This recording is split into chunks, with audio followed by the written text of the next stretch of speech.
What if the next major threat to affordable cars in America isn't inflation, high interest rates, or battery shortages, but a trade battle that could reshape where vehicles are built and how much they cost? Welcome back to your ultimate pit stop, Piston Pundit. Automakers are warning that rising tariffs, supply chain uncertainty, and growing global competition could put some of America's most affordable vehicles at risk. Meanwhile, Canada is making major industrial moves as countries compete for future manufacturing investment. Today, we're counting down the 5 biggest developments that could influence vehicle prices, automotive jobs, and the future of North America's auto industry.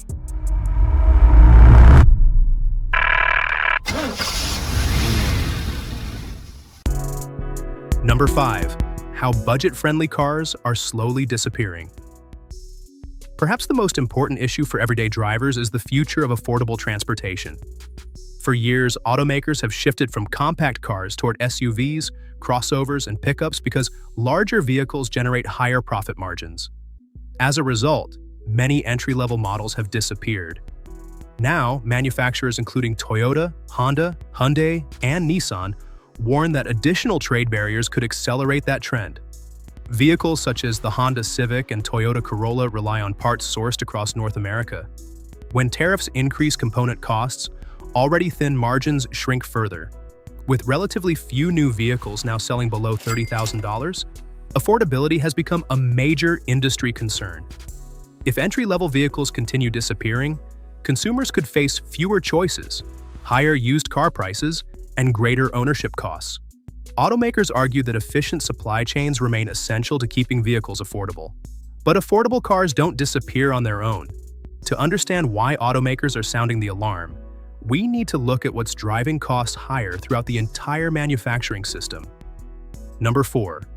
Why tariffs are hitting consumers harder than expected. While policymakers debate tariffs, many consumers are asking a simpler question: who actually pays the price? According to numerous economic studies, much of the cost is ultimately absorbed by American households and businesses. In the automotive industry, the impact is especially visible.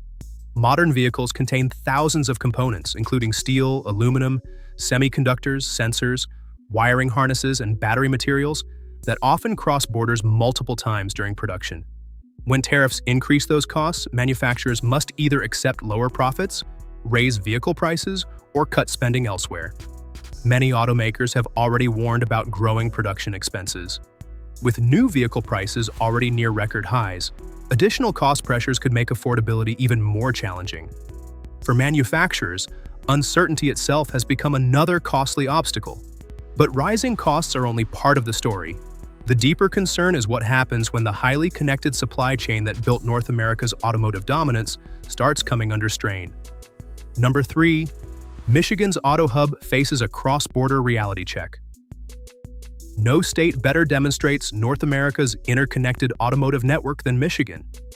For decades, Michigan and Ontario have operated as two sides of the same manufacturing ecosystem.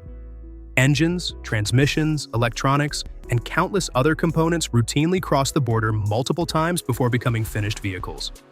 This highly efficient system helped establish North America as a global automotive powerhouse. Today, however, that integration faces growing pressure. Rising material costs, supply chain disruptions, inflation concerns, and trade uncertainty continue challenging manufacturers. At the same time, automakers are investing billions in electric vehicles, battery technology, software, and advanced driver assistance systems. Projects like the Gordie Howe International Bridge highlight how important cross-border commerce remains. For Michigan, thousands of jobs, major investments, and long-term competitiveness depend on maintaining strong economic ties with Canada. Before we reveal the final 2 developments, take a second to hit that like button and subscribe to Piston Pundit. It helps us bring you more automotive industry analysis, vehicle updates, and the stories shaping the future of transportation. But supply chains aren't the only thing evolving. Canada itself is making strategic moves that could reshape where future manufacturing investment and technological development take place. Number 2. Canada's push for greater industrial independence. One of the year's most significant developments isn't directly about vehicles, yet it could reshape North America's industrial future. Canada has chosen Saab's Global Eye surveillance platform built on the Canadian-made Bombardier Global 6500 and equipped with advanced Swedish radar technology. More than a defense purchase, the program represents a broader industrial strategy.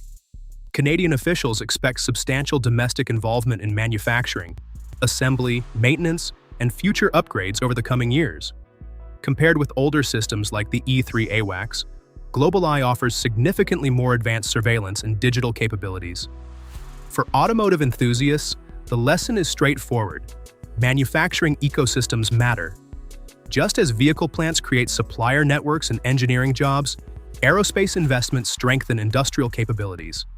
As geopolitical uncertainty grows, this diversification strategy could influence where future vehicles, batteries, semiconductors, and advanced technologies are developed and produced. Yet Canada's industrial ambitions are part of a much larger global trend. Around the world, governments are competing aggressively to attract the factories, technologies, and supply chains that will define the next generation of mobility. Number 1. The global fight for automotive investment heats up. As automakers evaluate risks in the United States, other countries are aggressively competing for future investment. Canada continues attracting attention in electric vehicles, battery production, critical minerals, and advanced manufacturing through incentives, natural resources, and access to North American markets. Meanwhile, competition is intensifying globally. China remains a dominant EV and battery powerhouse, South Korea is expanding its automotive technology presence, and Europe is investing heavily in next-generation mobility. The race is no longer just about building vehicles. It's about controlling supply chains, securing critical minerals, advancing software development, and leading future transportation technologies. Automakers prioritize stability, evaluating labor availability, infrastructure, energy costs, incentives, and trade predictability. Countries offering the best conditions are most likely to attract tomorrow's factories, research centers, and innovation hubs. Verdict: what lies ahead for affordable transportation? The story we've explored goes far beyond politics, tariffs, or trade disputes. At its core, this is a battle over manufacturing strength, investment, technology leadership, and long-term competitiveness. Automakers continue warning about affordability challenges. Consumers face rising vehicle costs. Supply chains remain vulnerable to policy uncertainty. Meanwhile, countries are competing aggressively to secure future investment and industrial growth. For buyers, the biggest question may not be which government wins a political debate. The real question is whether affordable, reliable transportation remains within reach for future generations. The automotive industry performs best when supply chains operate efficiently, investment decisions remain predictable, and innovation can move forward without unnecessary obstacles. The choices being made today could influence vehicle prices, manufacturing locations, and industry competitiveness for decades. Now, we'd love to hear from you. Do you believe affordable vehicles will become harder to find over the next decade? Are tariffs helping or hurting North America's automotive industry? Which country do you think is best positioned to attract future automotive investment and manufacturing jobs? Share your thoughts and experiences in the comments below. We always enjoy hearing different perspectives from fellow enthusiasts. If you enjoyed this analysis, be sure to subscribe and turn on notifications so you don't miss our next vehicle update, industry deep dive, and automotive news report here on Piston Pundit. Thanks for watching, and we'll see you in the next one. You can now check out any of the videos on the screen. There's plenty more to explore.